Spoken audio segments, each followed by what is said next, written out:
Hey, I want to make a little contribution to the whole discussion around narcissists and narcissism. And there are so many things to say. There are so many perspectives, so many aspects. There is not, this is the truth, and this is how you deal with it, and this is how you do it. But this is what you can do at specific stages of your own, I want to say evolution, but sort of the realization of in what kind of relationship and in what kind of dynamic you are at this moment. So this is a little bit an invitation to sort of think freely and out of the box when the label of a narcissist shows up.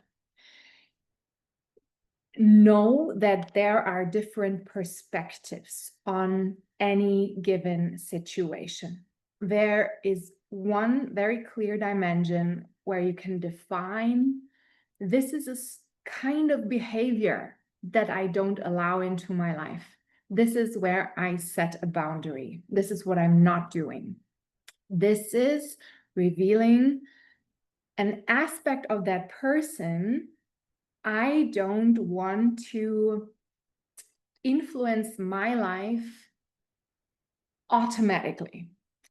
I need great clarity about how this person wants to navigate this aspect of themselves. How do they relate to it if I want to continue a connection? There can be a part of I need an apology or I want to make an apology. There can be a part of I need us to do, repair, correct, look at this, look at this, look at this. Or it can be simply you in your own awareness and moving away from the person or staying with the person, but you in your own awareness.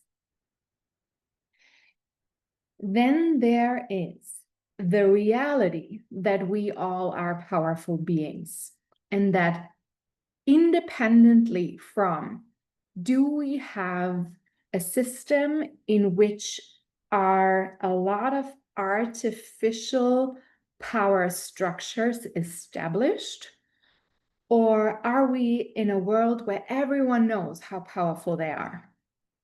Independently from that, there is the truth that we all are powerful, and that on some level, we all know that we are powerful. Just to know that creates a difference about how you look at what is going on, how you judge, what aspect of the story do you judge? As I said, there's the dimension of how someone behaves, the actions that are taken, the words that are spoken, where you can clearly say no to this. And there is another aspect of where we know that we are all in power, and additionally, we're all one, we're all connected. That in itself is the paradox that you have to hold. It's not even balance. It's just there are two truths in the same room, two truths. You can play with, what if every person I'm meeting has a resonance with me? I am something, I am holding something, I'm vibrating something that has to do with them. I want to say that's the truth, but I prefer to say, go play with that in your mind and feel how it feels and find out if it's truth. Find that out for yourself. You can even play with the concept or the idea that people show you different things, and there are contracts where you made agreements before this incarnation to come together and show you different things. Again, I'm not saying this is the truth. Play with it. Even if it wasn't the truth, because maybe you decide what the truth is, you can use this as a game. If this was my teacher on some level, not, for example, how to behave, but what if it's a teacher about who shows me what I think I deserve on a deep level? If this was my teacher, what would this teacher show me, tell me? And again, if you do that, that doesn't mean you have to say yes to whatever actions, whatever words, whatever energies are between you and that person. So what I find very important is to look at narcissistic structures from the position of we all, on some level, long to feel our true self, which is we're powerful creators. And on the other side, we're deeply scared of looking at that truth and experiencing that truth for very different reasons. But the simplest way to describe it is to realize how powerful I am means that the old identity has to die. The old identity has so many reasons to be there and has so many reasons to think she needs to survive. And the emotions that are connected to that identity, they are valid. They will forever be right to be there. They will forever be the real expression of a situation in which you experienced life in this way. So in a world where we all want our power but not, there are different weird expressions of power and only a very few expressions of power that are truly powerful. And there are tons of expressions of power that are powerless, expressions of powerlessness. So, as I would say, but that's really through my glasses, through my lenses, same as we don't have many good examples for really beautiful relationships, we don't have many really good examples of truly powerful people in the world, proportionally compared to the rest of the world. And we have these very impressive expressions of something that calls itself power and that seems to be more powerful than everyone and everything else, but it isn't. But it's the power we give to that narrative, we give to that story that keeps feeding that experience of power and that experience of powerlessness. You can think about all of this on the level of microcosm, and you can think about all of this on the level of macrocosm and of global constellations and of global political movements, actions, non-actions.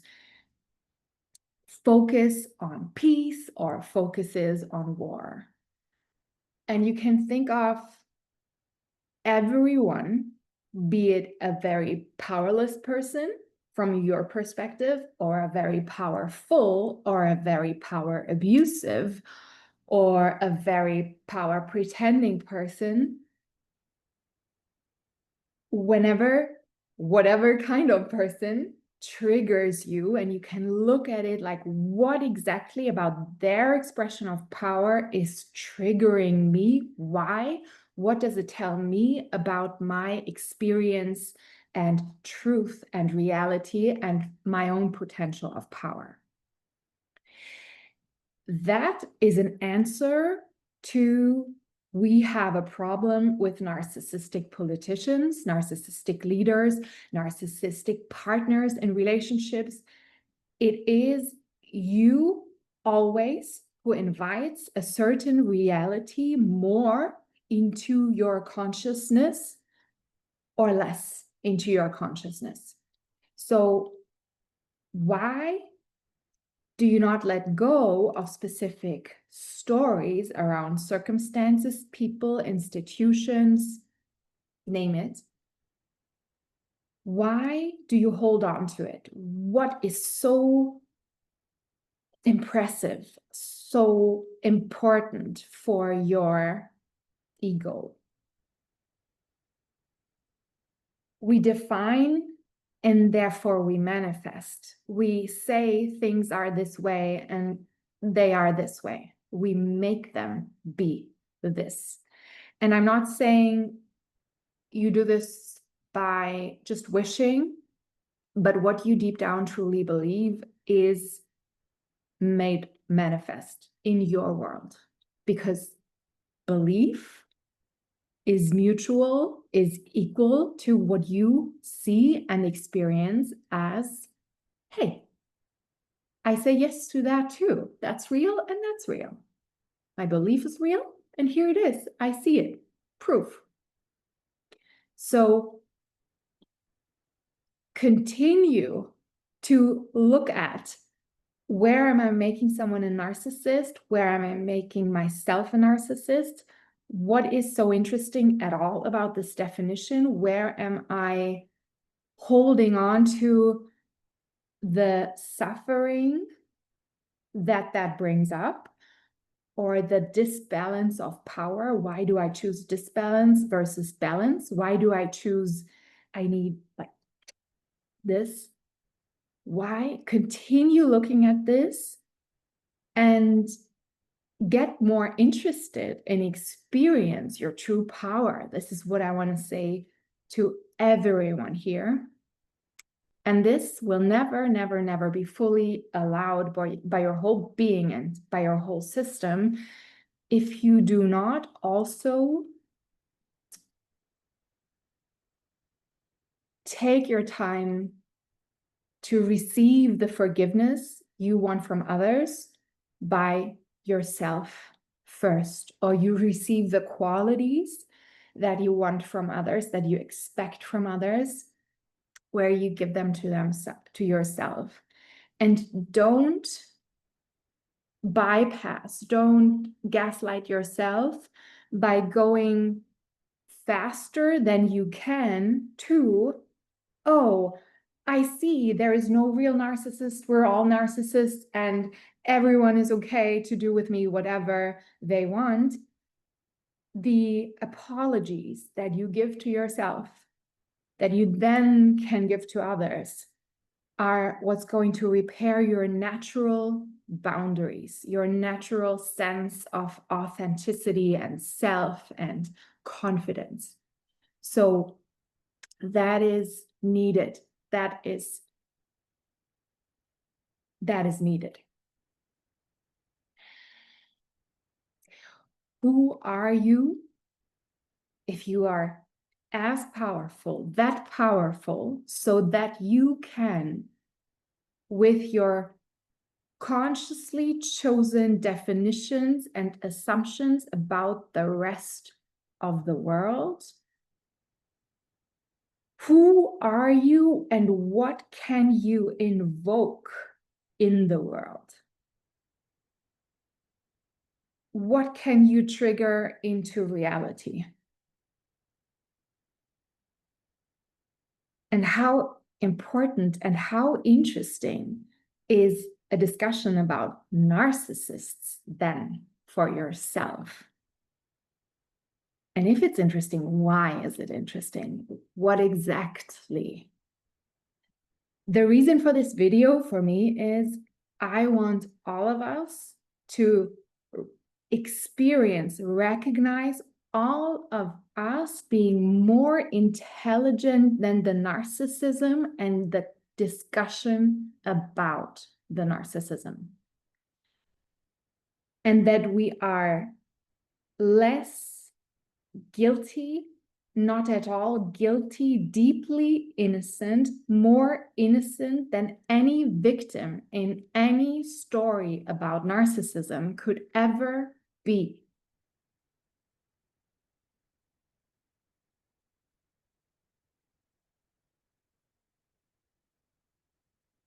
And the reason why I said this is about you understanding that the discussion, the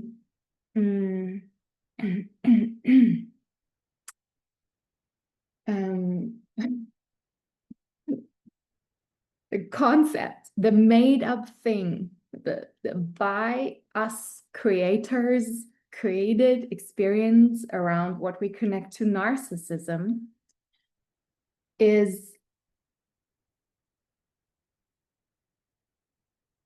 it's so interesting. I really myself out of the channel. I will get back to it.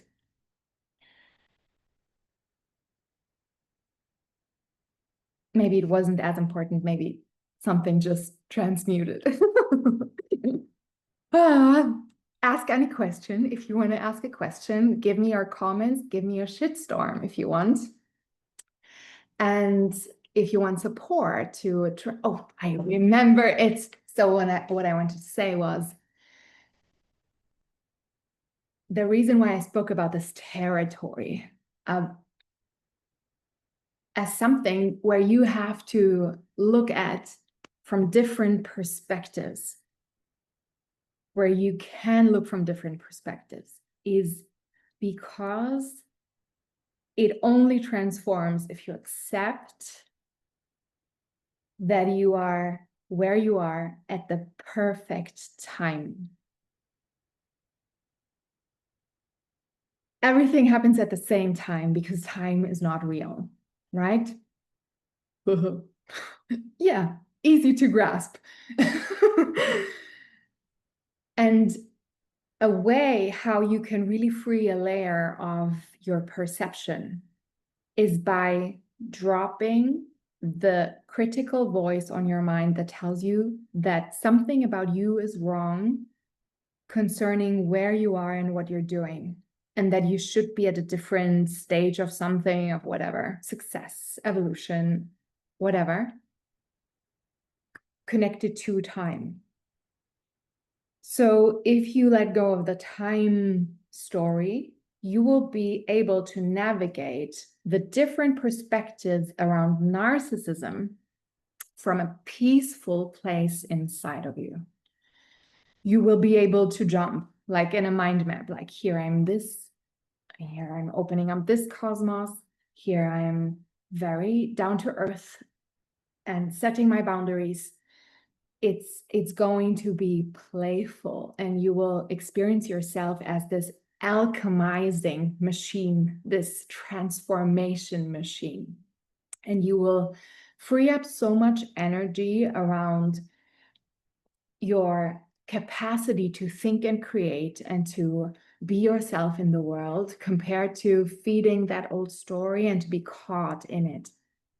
And you will take, that's so important, the time necessary to be angry, to judge, to be sad, to feel like a victim. You will take that time.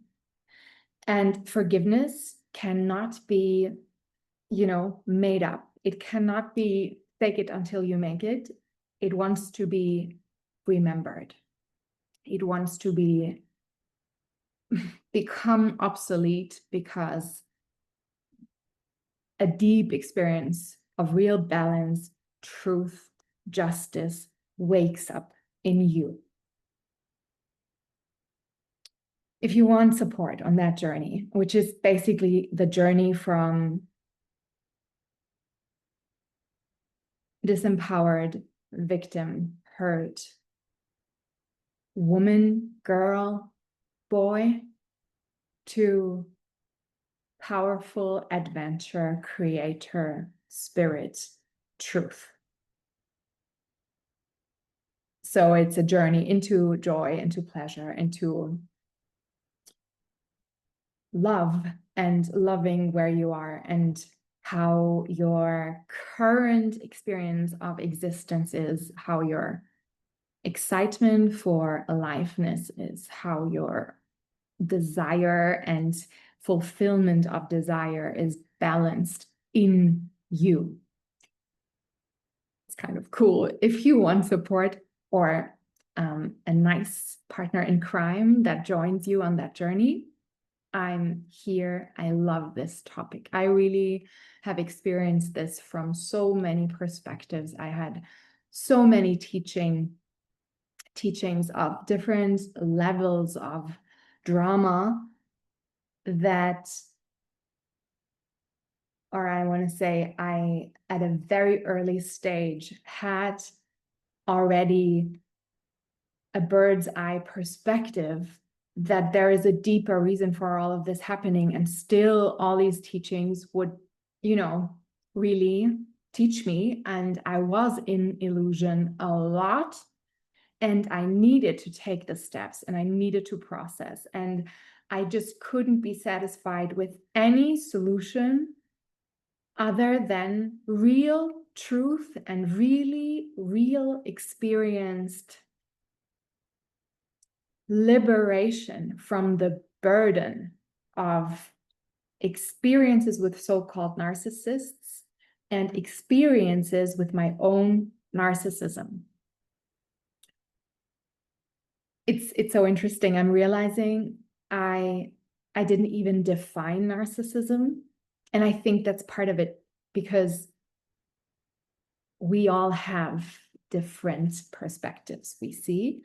And that's interesting in itself, because someone described to you, this is a narcissist's behavior, this is a narcissist's behavior, this is a narcissist. And so you resonated with something, right? Like really good horoscopes or tarot readers, they give you something and it resonates with you. And I'm not making anyone wrong here. I'm just saying this is how the mind works. We found something, it resonated, and it felt really good to have an explanation for why the dynamic and the feeling this person caused in you hurt so much. But what I'm saying is you don't need that definition. Holding on to that definition on the long run will not set you free. We have to do the work, the inner work, that will allow us to drop definition and become aware how we can create new definitions ourselves. So I invite you to do this work with me. I really love it. And most of all, I love when we then come into the phase of, okay, you really understand there is power and you have that power and it's so beautiful. I got a message from a client yesterday who shifted her income, who shifted the way she worked, and who really went through intense shadow the last 1.5 years. And she grew out of it. She really grew out of some experience of self that was so limited and so wrong. And the truth is, she came to me because she knew me from a long time ago. So I had the luxury as a coach or as someone who walks with her to know where she is coming from, because I knew about her life circumstances from back then. I was with her back then. I felt the field, the atmosphere. So she was really smart to follow her intuition, because, and it was an initiation for me too, because it's a gift when you can help someone translate what you both even together experienced back then, the things that created the basis for her definitions of narcissism, victimhood, powerlessness, and power. Okay, thank you so much. And I'm really excited for any collaboration. All the best.